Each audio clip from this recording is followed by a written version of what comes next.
صدام قسم په الله زه دا تاکیدا خبره ځکه کوم چې د صدام ما سره واتساپ نمبر هم د راسه دی او عام نمبر هم راسه دی خو د سورام د سجیبه کار دی چې د ماخستانه پورې نمبر پته نه دی د بل مازیګر وګوري دغه سره به تاسو امپاسبل نه کیږي په څه باندې باندې هغه ته موږ دا وایو که ته ناراضي مرزه به مرزه ته مرزه بل ورځ موږ ته وخت موږ او کنه ته راضي هغه تاکیدا د همت دغه کړی دی چې به زه نه ما او د بار د علمزونه بار کسونه به ما خبره وایي نو زه ما کوم د څه چلو ما ته وایي ورته سملی څه خبره پوره کړه کنه چې و د څه وګو چې اوس خدا خبره د تاثیر علمزونه وته په د بار نه راځي خوش به ما اوس موږ تاسو راکینو اس پرابلم ولا کوم څه مسله دا فتوا باندې خبره ده او دې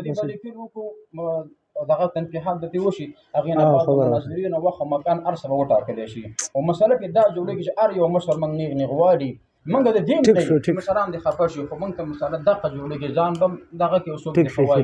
چې هغه خبر کو او اجازه ترک نه دی راځي بس صحیح شو بس ټیک شو تاسو دا خبرې ډېر خسته خبرې موکړي تاسو د خبرونو ماته دا اندازه وشوله چې تاسو یې منګه به اجازه ته باس نه کوو ټیک شو دا سونه چې منګ راغلی نو دونه منګ ته اجازه شوی دی باقی نه دی شوی زه دا مولوي سي مخاطب کوم چې د چیلنج ورکو هغه ټیم کې خود عموما لفظ راوړیو او کسي یو خودلیو یک یعنی مطلب چې زه به صرف بحث کوم ټیک شو که د بل طرف ته عموم دی که هر څوک راولي ټیک شو نو چې یو سړی یو خبره لیکي ویل خو ځان له خبره ده بیا عالمي سطحې ته خیجئ فیسبوک ته خیجئ نو چې فیسبوک ته وخیجوله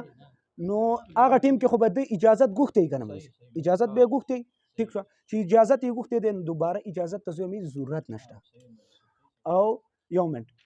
ستاسو خبر نه ما مکمل د اندازو کته خو چې منګه ته لا عام طور باندې اجازت نه دی شوی د چې پوسټ کړو نو دا غینه دا اندازه کیږي چې د تبه اجازه او کو نیو اجازت غوښتي نو دا دی وای چې ما هغه ټیم کې غلطي کړې و ما به اجازه ته کار کړو او بس زه غلط شوی ما بس هغه خبره ختمه بس هغه چیلنج به ته واپس کا چیلنج واپس کی بس به نوې خبره به وکړو